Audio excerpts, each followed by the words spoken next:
Selamat pagi Bapak Ibu Jemaat, Shalom. Ya, puji nama Tuhan, hari ini sudah masuk di dalam bulan ke-6 di minggu kedua dan sudah 10 hari pasca kenaikan. Itu artinya kita memperingati hari Pentakosta ya.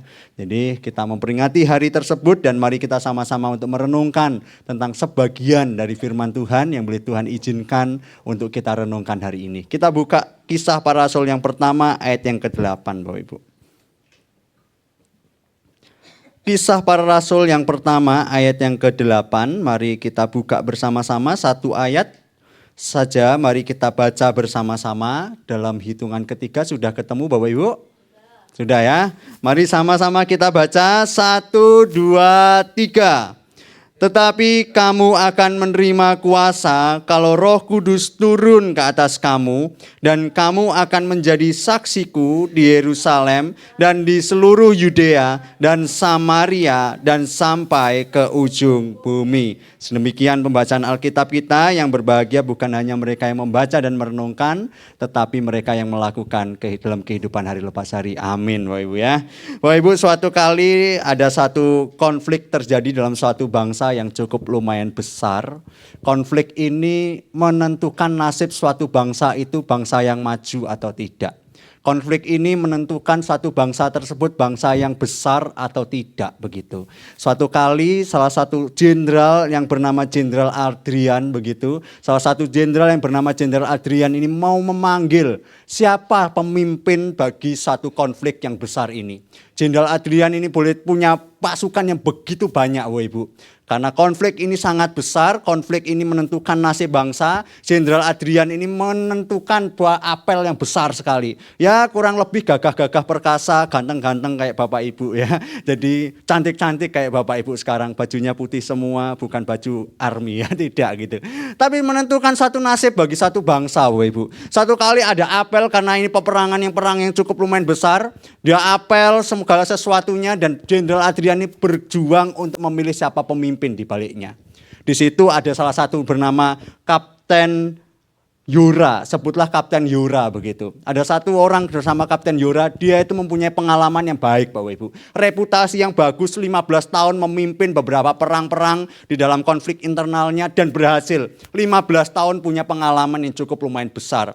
Ada satu mayor bernama bukan Mayor Teddy jelas, tapi Mayor Raul Bapak Ibu gitu. Mayor Raul dia ada juga di situ dan Mayor Raul itu sudah mengeksekusi beberapa hal yang dilakukan. Dan dia punya pengalaman reputasi baik dan bahkan setiap kegiatan militernya dia punya nilai yang cukup lumayan besar.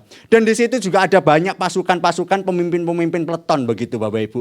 Ketika memilih sesuatu hal yang menurut mereka besar, pasti tentunya Bapak Ibu juga memikirkan bahwa pasti yang akan dipilih adalah pasukan elit, pemimpin yang punya pengalaman, punya reputasi baik dan nilai yang terbaik. Itu bayangan setiap orang, itu bayangan setiap kita. Satu kali sudah dikumpulkan begitu sama kaptennya, begitu sama kapten, sama segala sesuatunya. Si yang punya pengalaman-pengalaman itu dia itu menegakkan kepala dengan berdiri tegak. Dia itu memikirkan ini pasti aku ini. Kalau misalkan aku dipilih dan pasukan ini menang, pasti aku akan naik jabatan, aku pasti akan naik gajiku, aku pasti akan naik segala sesuatunya begitu. Dan itu jelas bagi pemikiran mereka begitu. Dan mereka memikirkan, itu jelas ini nanti aku ini begitu. Satu kali seorang kapten tersebut, Jenderal Adrian itu lalu mengumumkan setelah doa, setelah makan begitu, setelah doa, dia mengumumkan siapa yang akan menjadi pemimpin untuk satu konflik tersebut. Dan pada waktu hasil di mana dia memikirkan hal itu, muncullah satu nama yang bernama Elias. Semua pada kaget. Di situ ada kapten, ada mayor, ada Raul, ada siapa tadi, Yura, ada yang lain-lain. Dia memikirkan, ini pasti aku. Ternyata yang dipilih adalah seseorang yang bernama Elias. Banyak orang bisik-bisik, siapa itu Elias? Ada satu orang berbisik juga, itu anaknya sendiri itu. Ada orang lain berbisik, itu umurnya masih 20 tahun itu. Masih belum cukup umurnya. Dan seseorang lagi bilang, dia itu enggak bisa, enggak cukup. Dia itu cuma setiap harinya datang ke perpustakaan, dia cuma baca buku, dan dia cuma anaknya sendiri begitu. Lalu si Adrian ini bilang, oke, nama yang sudah saya sebutkan tolong maju ke depan.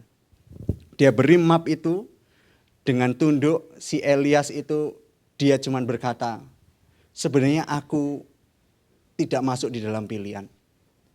Aku tahu Bapak Ibu yang di sini semua kecewa dan aku juga kaget ketika aku dipilih dan aku ditunjuk. Aku juga tidak memikirkan bahwa aku mau memimpin suatu perang yang besar. Aku tidak cukup pengalamanku. Aku cuman baca buku di perpustakaan dan aku cuman ikutin papaku ketika dia ngantor. Aku cuman duduk di sampingnya, dia main-main, aku cuman baca buku dan aku tidak ikut perang dan aku tidak melakukan segala sesuatu. Dan aku kaget luar biasa ketika papa memimpin salah satu nama yang bernama adalah Elias yang adalah aku sendiri. Dan aku sangat kaget katanya. Tapi Bapak Ibu ternyata satu kekagetan itu berhasil ketika seorang Elias berjuang memimpin suatu pemimpin hal itu. Dan pada akhirnya perang itu menang. Bapak Ibu, kalau Bapak Ibu berada dalam satu ruangan tersebut, mari kita coba mengandai-andai. Dan Bapak Ibu punya pengalaman yang cukup lumayan banyak di dalam dunia perang contohnya. Atau di dalam dunia militer, bayangkan Bapak Ibu punya jiwa yang militer, punya pengalaman perang yang luar biasa, punya reputasi yang baik, dan punya hal-hal yang bisa patut dibanggakan untuk perang. Ketika saya pemimpinnya, tiba-tiba saya memilih seseorang di luar dari Bapak Ibu yang tidak punya reputasi, bagaimana respon Bapak Ibu? Opo-opoan sih. Niat ngelucu tah. Betul? Apa-apaan sih? Niat ngelucu dah. Dia enggak punya pengalaman kok. Dia juga enggak punya reputasi baik. Bahkan pada dalam waktu dunia perang dia cuma ke perpustakaan baca buku aja. Tapi dia dipilih untuk menjadi pemimpin pasukan perang. Opo iso? Betul? Atau coba kita bayangkan situasi yang kedua. Bapak Ibu tidak punya pengalaman sama sekali. Bapak Ibu tidak punya reputasi yang baik sama sekali. Bapak Ibu tidak punya hal yang bisa dibanggakan dalam dunia militer. Tiba-tiba Bapak Ibu yang dipilih. Bagaimana responnya? Kaget? Ada yang menolak? Siapa yang menolak angkat tangan? Siapa yang tidak menolak angkat tangan? Siapa yang tidak punya tangan? Angkat tangan. Perasaan ini guyonan yang sudah lama tetap lucu aja ya. Oh Ibu, pasti kita akan kaget. Loh, aku nggak punya pengalaman. Aku tidak punya reputasi yang baik, bahkan aku tidak belajar militer sekalipun. Kenapa aku yang dipilih? Tapi Bapak Ibu ingatkah Bapak Ibu? Bahwa Tuhan juga memanggil kita sama seperti demikian. Bapak Ibu coba perhatikan teks yang kita baca hal ini. Saya sengaja memakai foto ini, Bapak Ibu ya. Mohon maaf kalau tidak ada yang di foto ini, tapi kita semuanya menjadi saksi Tuhan, amin. Coba kita baca sekali lagi, Bapak Ibu ya. Tetapi kamu akan menerima kuasa kalau Roh Kudus turun ke atas kamu dan kamu menjadi apa? Menjadi saksiku, Bapak Ibu. Menjadi saksiku. Bapak Ibu kalau misalkan saya tanya, Bapak Ibu siap enggak sih menjadi saksi? Kalau misalkan saya tanya, Bapak Ibu. Kalau misalkan saya tanya, Bapak Ibu tergolong di orang yang mana? Bapak Ibu mau menerima panggilannya, tidak cukup pengalaman tersebut. Tuhan, enggak, aku tidak punya pengalaman, aku kurang rohani, aku masih baru bertobat, aku sudah lama begini, aku tidak mau meninggalkan zona nyaman. Atau Bapak Ibu tergolong orang yang, ya Tuhan aku mau. Ketika kita ditanya, kamu mau enggak jadi saksiku? Tidak banyak orang yang mau menerima. Dan nanti kita coba lihat untuk bagian yang ke depan. Wah Ibu, inilah saksi-saksi Tuhan nih. Ada foto-foto nih ya. Ada Ko William, ya Ko William ada di sini ya. Ko William ya. Ada siapa lagi nih? Banyak sekali. Dan kita menjadi saksi Tuhan. Begitu. Dan kalau misalkan kita coba pelajari Bapak Ibu, saksi di sini itu adalah identitas. Kata saksi di sini menunjukkan satu identitas, bukan peran tambahan Bapak Ibu. Bukan peran tambahan, bukan suatu opsi maupun bukan suatu pilihan. Kamu menjadi saksi di sini adalah kamu benar-benar sudah saksi. Bukan dalam tanda kutip, supaya aku menjadi saksi, aku tak bersaksi wes gitu. Tidak. Dalam tanda kutip identitas kita ini sudah saksi. Berarti kalau misalkan identitas kita saksi, aktivitasnya adalah menyaksikan. Betul atau betul? Sama seperti begini loh Bapak Ibu. Bapak Ibu itu anak Tuhan atau mau menjadi anak Tuhan? Anak Tuhan. Anak Tuhan itu status identitas, betul? Anak-anak Tuhan, sorry ya. Anak-anak Tuhan ya. Orang percaya, betul? Orang percaya. Itu status atau identitas atau itu mau menuju ke orang percaya? Sudah status, sudah identitas. Maka seharusnya kita tetap terus percaya. Itulah sebabnya ngapain tetap khawatir. Katanya orang percaya. Katanya anak-anak Tuhan, tapi kok hidupnya nggak seperti anak Tuhan. Padahal kita punya identitas. Sama, kita saksi. Berarti kita berjuang untuk menyaksikan. Identitas seyogyanya itu mempengaruhi aktivitas. Itulah sebabnya Bapak Ibu, saksi di sini adalah identitas. Itulah sebabnya saya menampilkan foto ini. Siapa saksinya? Apakah para hamba Tuhan? Tidak. Tapi yang ada di kita saat ini. Kita adalah saksi Tuhan. Kita berjuang untuk menyaksikan hal tersebut. Dan itu adalah identitas kita. Bukan nanti ujuk-ujuk kita akan menjadi, bukan. Tetapi kita sudah saksi. Kita sudah saksi. Satu buku yang pernah saya baca Bapak Ibu. Dia menyebutkan bagian ini. Kehormatan saksi Tuhan itu adalah satu kehormatan dan bagian dalam partisipasi dalam misi Allah. Dalam bahasa teologisnya missio Dei. Kita bukan pusatnya misi, tetapi Allah lah pusatnya. Tetapi Dia mengundang kita masuk ke dalam karyanya. Bapak Ibu, kalau saya tanya Bapak Ibu, sebenarnya Tuhan butuh kita enggak sih? Jawab jujur, Tuhan butuh kita enggak? Hah? Tuhan bisa kok pakai malaikatnya kok. Tuhan bisa kok pakai langsung mukjizatnya, cedes, orang banyak percaya, bisa kok. Betul atau betul? Tuhan sebenarnya butuh kita enggak sih? Enggak butuh sebenarnya. Tapi kalau kita dipakai Tuhan, dipercayakan, itu luar biasa loh. Tuhan tuh maha kuasa, bisa pakai segala sesuatu. Wong Tuhan pernah bilang kok, kalau kamu menyuruh murid-muridku diam, saya pakai batu ini untuk berbicara.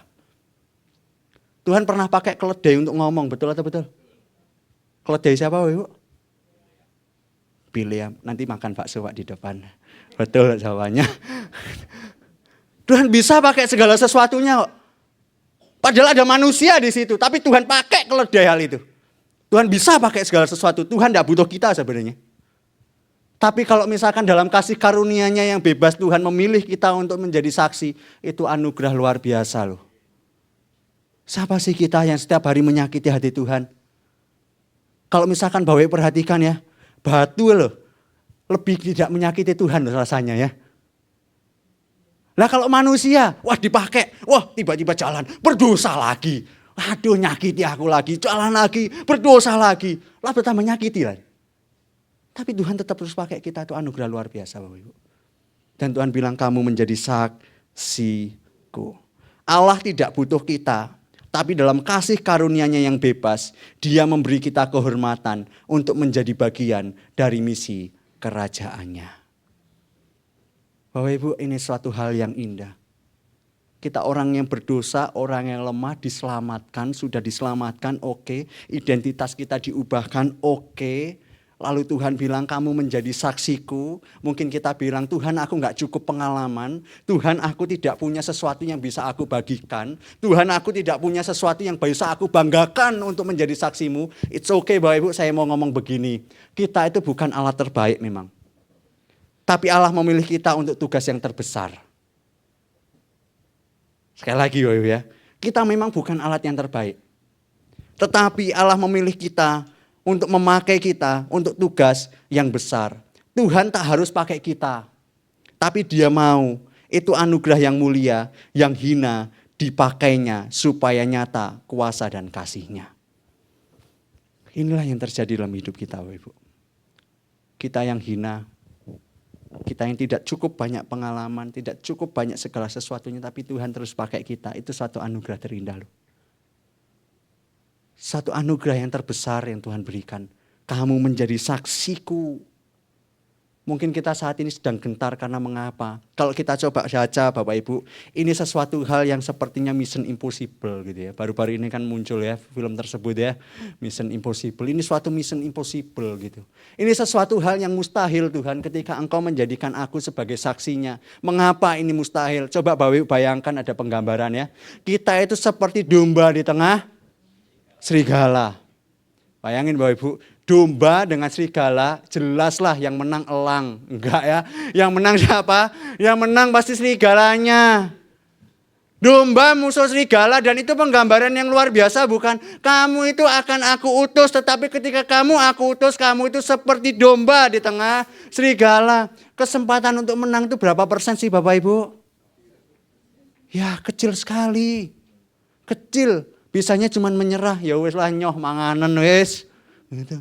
Selain itu Bapak Ibu, mungkin Bapak Ibu juga memikirkan bagaimana mungkin ini bisa aku lakukan dengan enak. Karena Tuhan pernah bilang bahwa dunia ini membenci orang-orang percaya. Tuhan Yesus pada waktu doa, dia bilang begini kan. Kamu aku utus nanti di tengah bangsa. Tapi ingat toh bahwa dunia itu banyak yang membenci kamu. Gitu. Yohanes 18 bilang begitu bukan? Lalu kita mikir, Tuhan, Engkau itu kok lucu ya. Mencari orang-orang yang sekarang ini berdosa. Apa memang iya Tuhan mencari orang yang berdosa ini dipakai untuk menjadi mati nantinya. Mati dalam tanda kutip mungkin martir. Ketika kita lihat, waduh domba di tengah serigala ya pasti kalah begitu. Terus kita coba lihat fakta selanjutnya Bapak Ibu. Efesus 6 ayat 12 di situ berkata, musuh-musuh kita itu bukan cuma mereka-mereka yang serigala-serigala itu begitu. Tapi musuh-musuh kita itu apa? Penguasa-penguasa, pemerintah-pemerintah yang ada di udara, penghulu-penghulu yang ada yang jahat. Dalam tanda kutip, musuh kita itu bukan cuma manusia aja. Musuh kita itu iblis juga. Musuh kita itu orang yang ingin menggocok kita untuk kita itu jatuh di dalam pencobaan. Ketika kita melakukan misi Tuhan. Mungkin kita berpikir Tuhan ini aneh deh. Tuhan ini aneh deh. Tuhan harus panggil orang berdosa. Sekarang misinya ternyata impossible banget. Tapi toh seperti film Mission Impossible yang ujung-ujungnya tetap aja menang itu ya. Tetap aja gak mati-mati itu kan. Tetap aja terus ada ya kan. Sampai sekarang. Bahkan malah tambah menang. Seperti itulah cara kerja Tuhan juga Bapak Ibu. Dan bahkan Bapak Ibu kalau misalkan coba kita lihat ya. Kehidupan saat ini ketika kita melihat ada domba di tengah serigala. Itu seolah-olah itu kehidupan yang seperti ini Bapak Ibu. Lomba nyanyi antara super junior dengan super senior. Siapa yang menang? Sekarang kaum pria ya Nathanael. Gak akan menang. Atau lomba kesebelasan antara GKKA PTI dengan Real Madrid. Gak akan menang benar Bapak Ibu. Ini pemainnya ada Pak Asyong, ada Bu Ana, Bu Susi. Tapi di bawahnya ini. Tapi mungkin musuh MU menang ya. Enggak. Tapi Bapak Ibu, ini sesuatu hal yang mustahil. Tapi penghiburannya adalah Bapak Ibu. Penghiburannya satu hal ketika kita baca di dalam ayat yang sebelum Tuhan menyatakan saksinya. Yaitu apa? Kamu akan menerima apa Bapak Ibu? Kuasa. Dan dilanjutkan di situ apa? Kalau Roh Kudus turun ke atas kamu. Mungkin kita saat ini sedang gentar ya. Atau mungkin saat ini Tuhan aku tak usah jadi saksi lah. Tuhan aku saat ini kalau misalkan kita lihat keadaan dunia saat ini sedang tidak baik-baik saja. Ya udahlah saya tak cuman diam aja. Saya jadi orang Kristen tetapi saya jadi orang Kristen aja gitu. Supaya saya tidak diusik dengan orang lain. Dan saya takut untuk mengabarkan karena nanti ujung-ujungnya nanti mungkin aku akan dianiaya dan ini itu. Tapi ingatlah satu penghiburan ini Bapak Ibu. Bahwa Tuhan itu sudah memberi penghiburan. Penghiburannya apa? Pemberian kuasa ketika Roh Kudus turun ke atas kita. Ini memang disampaikan kepada murid-murid yang pada waktu itu belum masuk ke dalam Pentakosta. Sebelum Yesus naik, Yesus menyampaikan pesan, kamu ya, nanti kamu menjadi saksi, tapi ojo takut. Kamu nanti tak beri kuasa untuk kamu bisa menyatakan tentang siapa itu Tuhan. Dan itu dinyatakan di hari ke-50 pasca kebangkitan Tuhan. Dalam tanda kutip, 10 hari setelah kenaikan. Dan itu adalah kalau dihitung-hitung di tahun 2025 ini, saat ini Bapak Ibu.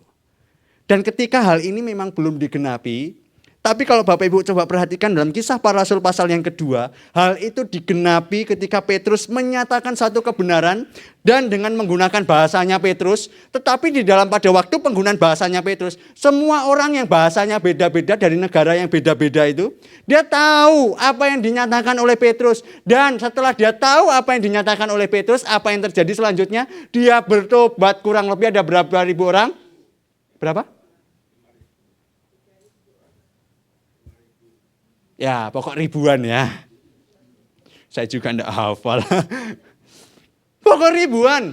Dan kalau misalkan Bapak Ibu perhatikan, di mana, kemana untuk menjadi saksi tersebut, kemana untuk menjadi saksi itu tersebut. Kalau Bapak Ibu coba perhatikan selanjutnya, di situ dikatakan di Yerusalem, di seluruh Yudea, Samaria, dan ujung bumi.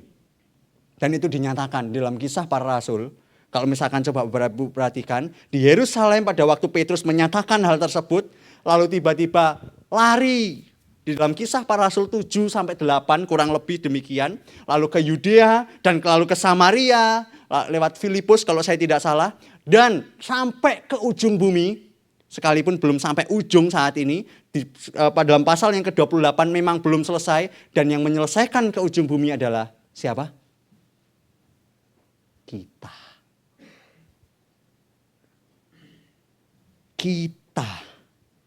Bapak Ibu kalau coba perhatikan kata dunamis itu memberikan suatu kekuatan yang aktif. Bukan kekuatan yang pasif atau sekedar potensi. Hal ini berbicara tentang kuasa ilahi yang mengubah, memampukan, mendorong, bukan sekedar otoritas manusia. Hal ini memberi kekuatan. Coba kita perhatikan satu ilustrasi yang tentang si Petrus Bapak Ibu. Siapa sih Petrus itu Bapak Ibu? Petrus itu kalau misalkan coba kita perhatikan ya dalam Yohanes, di dalam Matius. Coba perhatikan, di situ Petrus bilang, Tuhan aku mau mati untuk engkau. Gitu. Aku mau mati untuk engkau. Ternyata belum sampai 24 jam menyangkal. Menyangkalnya bukan cuma sekali, tapi 3 kali. Gini ya, 3 kali. Gitu. 3 kali. Dan bahkan pada waktu sesudah menyangkal, Petrus ini down Bapak Ibu. Petrus ini putus asa rasanya. Aku kok nyangkal guruku ya begitu. Sehingga Petrus ini perlu dikuatkan lagi. Perlu dikuatkan lagi, itulah sebabnya ada Yohanes pasal yang ke-21 kalau saya tidak salah begitu. Ada Tuhan Yesus bilang gembalakanlah domba-dombaku dan yang lain-lain begitu. Nah kalau misalkan Bapak Ibu perhatikan lagi dalam Kisah Para Rasul, di situ sebelum Petrus berkhotbah, ini Petrus sudah down nih kan, Petrus sudah down nih. Terus lihat Yesus bangkit, lumayan bangkit lagi nih kehidupannya Petrus nih, lumayan bangkit lagi. Tetapi apakah Petrus sudah menyaksikan tentang kebaikan Tuhan? Menyaksikan tentang siapa itu Tuhan? Belum. Ayat Alkitab masih belum dinyatakan. Tapi pada waktu sesudah menyaksikan, pada waktu saat apa? Sesudah Roh Kudus itu turun. Setelah doa. Betul? Lalu terjadilah kebangkitan KKR besar-besaran. Beribu-ribu orang bertobat. Dan setelah hal itu terjadi, terus menerus Petrus itu dengan giat, dengan berani, dengan setia, terus mengabarkan tentang siapa itu Tuhan. Coba bayangkan seorang nelayan Bapak Ibu. Petrus seorang nelayan. Mana bisa dia ngomong sebenarnya. Mana pintar dia cakap. Mana pintar dia mengolah kata. Mana pintar dia memberikan suatu argumen-argumen. Dia seorang nelayan. Ini tidak sama sekali tidak mendiskreditkan siapapun, tidak mendiskreditkan apapun. Tetapi dia seorang nelayan, bayangin. Beda dengan Lukas. Lukas ini seorang dokter yang masih sudah pintar, mungkin mengemban dunia pendidikan yang cukup lumayan baik. Sehingga tulisan-tulisan Lukas itu cukup lumayan bagus. Tapi coba bayangin si Petrus. Coba bayangin murid-murid Yesus yang lain. Yang kebanyakan adalah nelayan. Bahkan ada murid Yesus yang adalah pemungut cukai. Seorang yang bernama Lewi. Tapi Tuhan pakai. Sehingga sampai saat ini nama Tuhan itu terus tersebar. Lewat orang-orang sederhana. lewat orang-orang biasa. Yang mungkin bagi kita mungkin berkata, Tuhan ini salah pilih kayaknya. Lebih baik kamu pilih orang-orang Farisi deh yang pintar ngomong. Lebih baik kamu pilih orang ahli Taurat deh yang pintar, yang sudah pintar, sudah belajar Alkitab. Kenapa engkau pilih nelayan? Kenapa engkau pilih pemungut cukai? Kenapa engkau pilih ini? Kenapa engkau pada saat ini engkau memilih kontraktor? Kenapa engkau pada saat ini memilih seorang kuli bangunan? Kenapa engkau saat ini memilih seorang tukang bangunan? Kenapa engkau memilih saat ini seorang penjaga toko? Satu hal Bapak Ibu, karena Tuhan mau kita menjadi saksi, amin. Bukan cuma orang pintar yang dipilih Tuhan, tapi orang sederhana juga dipilih Tuhan. Identitas kita adalah saksi. Tapi izinkan saya menyampaikan fenomena ini Bapak Ibu. Ada dua jenis orang Kristen. Mereka yang jadi saksi dan mereka yang jadi alasan orang lain tidak percaya. Coba kita pikir baik-baik agar gini ya. Coba kita hayati. Kita tergolong jadi saksi Kristus. Atau kita ini justru menjadi alasan orang lain tidak percaya kepada Kristus. Sudahkah kita jadi saksi? Atau kita jadi alasan bagi mereka yang tidak percaya? Satu tokoh terbesar yang mungkin Bapak Ibu tahu bernama Mahatma Gandhi. Dia mengagumi tentang Yesus. Ketika ditanya di dalam wawancaranya, kamu kagum dengan Yesus, bahkan di kamarmu kamu mengoleksi, menuliskan suatu puisi, dan di kamarmu kamu menuliskan suatu ucapan bahagia. Berbahagialah orang yang duka cita, berbahagialah orang yang miskin di hadapan Allah. Dia sangat suka itu, ditanya pada waktu wawancaranya. Kenapa engkau tidak jadi pengikut Yesus? Jawabannya apa? Aku suka dengan Yesusmu, tapi aku tidak suka dengan pengikutmu. Bapak Ibu, kita ada di golongan yang mana? Coba kita pikir baik-baik ya. Dalam dunia kerja kita golongan bagian mana? Dalam kehidupan relasi kita masuk golongan mana? Atau dalam keluarga kita masuk golongan yang mana? Apakah kita sudah jadi saksi, menyaksikan tentang kebaikan Kristus? Atau kita malah menjadi batu sandungan bagi mereka supaya mereka tidak percaya kepada Yesus? Aku mau percaya Yesus, wong kamu aja hidupmu kayak gitu kok. Bapak Ibu, mari kita berbenah dalam hidup kita. Kita dipanggil untuk jadi saksi. Memang kita bukan Allah terbaik yang ujung-ujungnya kita mungkin akan pecah. Kita mungkin memang masih berdosa. Tapi ingatlah satu hal Bapak Ibu, bahwa engkau dipanggil untuk tugas yang terbesar, yaitu mengabarkan tentang Yesus. Bapak Ibu, misi tidak harus dimulai di mimbar, atau ke luar negeri, atau ke suku-suku pedalaman. Bapak Ibu bisa memulai hal itu di dalam rumah, atau di dalam lingkup keluarga besar, atau di tempat kerja, atau bahkan saat ini media sosial. Memang media sosial itu beragam ya, respon orang juga beragam gitu. Tetapi itu bisa menjadi alat dan menjadi wadah untuk kita bisa menyatakan tentang kebaikan Tuhan. Menyatakan tentang siapa itu Tuhan. Menyatakan tentang siapa Tuhan yang baik dalam kehidupan Anda dan kehidupan saya. Sehingga nama Tuhan ditinggikan, hati Tuhan terus disenangkan. Dan Injil Yesus Kristus yang benar itu boleh disebarluaskan. Melihat kita, mereka bukan cuma melihat siapa kita, tapi melihat tentang siapa Tuhan yang ada dalam hidup kita. Bapak Ibu, percayalah di dalam dunia abad pertama, kekristenan itu seperti virus Bapak Ibu. Saya pernah cerita ini 2 kali bukan. Kekristenan itu seperti virus. Dan mereka itu bilang bahwa virus ini menyebar luas. Sama seperti pandemik corona begitu. Sekali dibabat malah justru hebat. Sekali dibabat justru meluas, melebar. Dan sampai sekarang ada begitu banyak penindasan bukan yang terjadi bagi kekristenan begitu. Tetapi penindasan, penganiayaan itu tidak melepaskan kekristenan itu dan Injil itu menyebar. Bahkan sampai sekarang kita pun percaya kepada Yesus Kristus bukan? Amin. Yuk mari kita terus kobarkan hal ini Bapak Ibu. Yuk kita mari terus kobarkan dalam kehidupan kita. Jadilah saksi Kristus dalam kata, sikap dan prioritas. Misalkan nih Bapak Ibu, misalkan postinglah sesuatu hal misalkan di dalam media sosialmu. Postinglah sesuatu hal yang membangun iman. Membangun setiap apapun jemaat-jemaat Tuhan. Atau kalau misalkan dalam dunia kerja, mari kita bersikap jujur.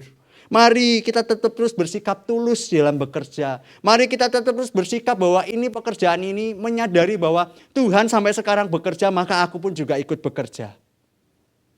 Dan sadari bahwa pekerjaan kita adalah panggilan Tuhan dalam hidup ini. Sehingga ketika kita bekerja, kita merealisasikan rencana agung itu yang nyata. Terus menerus kita lancarkan hidup kita hari lepas hari. Bapak Ibu mungkin saat ini Bapak Ibu sedang takut atau gentar. Atau memikirkan apa yang bisa aku lakukan. Bapak Ibu biarlah di momen Pentakosta ini kita boleh terus menyadari tentang panggilan kita. Biarlah di momen Pentakosta ini kita menyadari bahwa kita ada satu tugas yang Tuhan berikan. Bukan cuma tugas tambahan, tetapi tugas yang sesuai dengan identitas. Tugas yang terus-menerus Tuhan nyatakan dalam hidup kita, yaitu menjadi saksi Tuhan. Misinya tak ditunda. Kuasanya sudah ada dan kita sudah menerima hal itu. Kini waktunya kita melangkah nyata. Mari Bapak Ibu. Misinya tak ditunda. Kuasanya sudah ada. Bahkan kuasanya diberikan bagi kita. Sekarang waktunya kita melangkah nyata. Mari kita wujudkan dalam hidup kita. Dalam pekerjaan kita. Bagi Anda-Anda yang sekolah, bersekolahlah dengan baik. Bagi kita yang sedang berusaha, berusahalah dengan jujur dan baik. Bagi kita, setiap orang-orang percaya, yuk kita sama-sama menyatakan tentang siapa Tuhan dalam hidup kita. Bagikan hal itu, doakan orang yang mungkin belum percaya, mungkin keluarga kita, mungkin siapapun yang kita kasih, doakan dia. Dan kita datang, Tuhan mengasihimu, Tuhan mencintaimu, Tuhan mati untuk kita semua menebus dosa kita. Biarlah ini menjadi panggilan, menjadi terus pengingat bagi kita, bahwa identitas kita adalah saksi. Kita tunduk kepala dan kita berdoa.